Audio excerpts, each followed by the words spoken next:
This is part three of a three-part series of interviews with author Pascal Ackerman about his new book, Modern Cybersecurity Practices. Part two ended with Pascal's answer of how attackers are finding their way in on the OT side of industrial networks, and today in part three, we pick it up from there.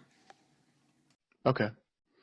And then I guess along those lines, and when someone is in, what kind of challenges exist with detecting infiltration or exfiltration? The challenges exist with the technology in place that is actually monitoring stuff. So most companies will either have no technology in place at all to log events or to look at traffic, or some of them will have not enough technology in place to do it. Some have just too much, and they're getting overwhelmed with events and logs and stuff like that. So it's getting to a balance where you get the right information at the right time, so you can actually look at it in a reasonable way. Okay.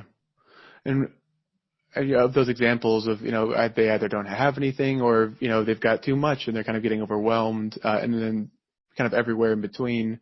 What do you see as the most common of those problems among your clients and what you're actually seeing in the field? So for my clients, because there's been a lot of effort and a lot of attention on giving that next tool, the next software that will solve all of your problems, which, by the way, I don't support at all, is the easy button. There's been so many companies go out and say, here, if you install this, we're gonna be IDS for your industrial network, and here we'll be sniffing your network and we'll be giving you alerts on everything that you can find. And everybody, well, not everybody, but people have been signing up for that, and they have 4, 5, 6 systems now reporting events. So they're being overwhelmed. That's what I'm seeing, and most they buy them and they never look at them. So it's a combination of getting too much information and not having the right people look at or even have people look at the events and alerts coming up. Yeah. A lesson my dad kind of taught me is that, you can't buy a better golf game. There's a lot of people that go out there and try and buy the latest, the newest cleats, the best clubs, or, whatever sport, pick your sport. But at the end of the day, it's kind of just doing the drills and knowing the right thing to do, it sounds like. Yeah. And quite honestly, until you find something malicious, keeping an eye on your firewall logs and just looking at all the traffic that goes through your firewall logs is enough for most companies out there. Now, once you do find something beaconing out to China or to Russia, it is very nice to have event logs for everything, so you can see what actually happened when it was installed and stuff. But just finding the malicious stuff, give me a good packet capture of your firewall egress port, and we can find that stuff. Something that I've noticed and that I really like about the cybersecurity space is that there's this constant re-examination of first principles. Like, okay, this is what we think, or this is what we've come to think is the case. Now we have to kind of reevaluate everything we thought was true and really test that theory, because that's what attackers are doing every day. They're counting on you resting on your laurels. So it's interesting that everyone's kind of attacking it from buying a better game, but it's really just a matter of going back to basics, like you said, with the firewall analysis. Yep, and that's a very good rule to pick up this early on already, and it dribbles down in everything. Your security program should be the same way. You set something in place, and then you reevaluate after 6 months, a year, and then, okay, are we still doing the right thing? Does it still make sense for our business? Yes, okay. Is there anything we can improve on the way it is right now, or no? And we have to redesign the whole thing. But you keep going back, you keep looking at it, and you keep being critical, and that's something that you buy into, and you'll be doing that for the rest of your life, for the life of your business. But what are some of the other best ways to continuously monitor security in an organization's environment? Like I said, egress data is probably your number one, because if you have a remote attacker, it has to go to the firewall. Unless they come into your facility and they put a wireless or a 4G hotspot somewhere. But if they do that, you get bigger problems, and we have to talk physical security. But so the firewall, the egress, the in and out through the firewall is number one. After that, start looking at Windows events. It's a freebie.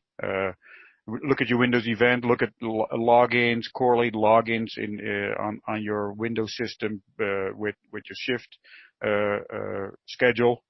Is this person, why is he logging in the middle of the night, or why is he trying to log into 20 different workstations at once? So I would say Windows event logs are probably your second one, and you can extend that with some with events you get from your Apache servers and from your Linux systems as well.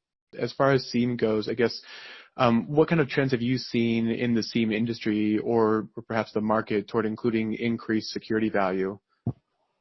Quite honestly, I don't see much of a trend, but I'm also not in that space per se. When I'm talking to my customers, they're starting their security program mostly, and they'll leave it up to me to implement a SIEM solution, and I'll go with the best that I can offer at the moment, and especially for the money being free, and that's the ELK stack. So once you go ELK stack, you can go all the way. And I'm a big believer of getting something in there to collect the event, to get the firewall logs, and to start looking at it, and then once you've looked at it for a year, maybe a year and a half, then you can decide which way you want to go. Now you know what kind of information you're interested in, and you know, well, this ELK doesn't cover everything we want. Let's go talk to a SIEM supplier. But then you can talk and say, hey, I've been looking at my event. I'm interested in Windows event, but I'm also interested in adding some threat intelligence feeds into it. What can you offer? So then you have something to start negotiating and to start your project discussions with a SIEM solution. Yeah. So what our observation has been is that sometimes when someone is implementing a SIEM solution, in order to get the most value out of it for not just the log management but also the alerting on it, that it takes a lot of like you mentioned, there are sometimes that they're getting sort of overwhelmed with alerts, and to really get that solution to a place where they're getting relevant and actionable information, it takes quite a bit of either investment of some combination of time, money, and expertise. I guess, when your clients have gotten to that point where like, okay, we've been running the ELK stack for a year or two, and, we're thinking it's time to mature to the next level perhaps. Are they seeing similar, kind of barriers as far as cost to entry to get to that next level of functionality? Yes, because mostly because technology is technology. These companies will throw money at it, but it's getting expertise to actually look at the data that comes from these solutions. And actually, my company is starting to make a living off of that. We're selling what we call the managed security provider program, where we actually help our customers look at these events and help them make sense out of it, and also help remediate if we find anything.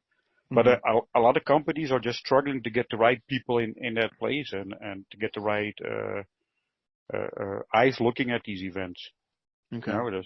There's plenty of companies out there now that do a fantastic job collecting all these events and to make dashboards out of them and to pick the alerts. But then now you're getting an alert saying administrator XYZ has been logged into too many systems. What's the next step? What are we going to do now? So that's where, and especially in the industrial space, that's where people still struggle. What would you want to make sure people know about your new book that you've got out? I guess what haven't I asked, and what would you want to make people aware of? I just want to make them aware that it's there. I think it's a pretty cheap price to get your feet wet into SIEM. And like I've been hinting throughout this interview, I'm staying away from the big names. I'm not going to use anything that you have to pay for in the book. So that I stay away from that, so that everybody can follow along. But also in such a way that now you're familiar with the technology. Now you can start looking intelligently at looking at Splunk or getting one of the SIEM solutions after this. So if you're looking at doing some log monitoring, if you're looking at doing threat hunting, getting your feet wet in security programs, do read the book. It's out there. It's an ebook, so you can read on anything. Yeah, well, I'll give my endorsement. I've been chewing away at it, and it's one of the best books in the cybersecurity space I've seen for someone coming new to the field. Well formatted, digestible. It sort of breaks up the different areas of inquiry into their respective chapters, and it doesn't just sort of jump into the middle of the conversation. It really helped you to orient yourself in this space. So much appreciated, Pascal. Thanks for your time. Thank you. This has been part 3 of a 3-part series of interviews with author Pascal Ackerman about his new book, Modern Cybersecurity Practices. If you'd like to hear the rest, feel free to visit my LinkedIn at Mike McCarthy at Blumira, or visit the Blumira website at blumira.com.